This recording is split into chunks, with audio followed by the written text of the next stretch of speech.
Hi everyone, in this quick video I will show you step by step how to install a network adapter driver on Windows 11 so you can get your internet working again fast.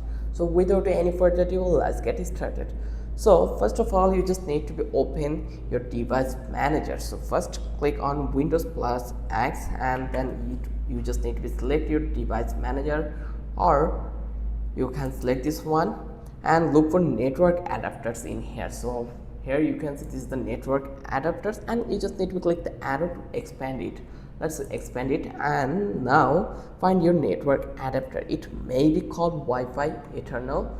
So let's find it out where it is. So you can see there is a couple of options available in that place or something similar. So you just need to right click your network adapter and select update driver. Let's say I will select this one and you just need to be update the driver and then choose search automatically or drive for drivers. Windows will look online for the latest version and install it if available. If that works, you are done, but if not, don't worry, here is another way available in here. So if Windows cannot find it, download the correct driver from your laptop or motherboard manufacturer's website.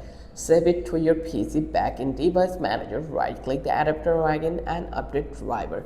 Choose browser my computer for drivers. Find the folder you downloaded and click next, and Windows will install the driver for you.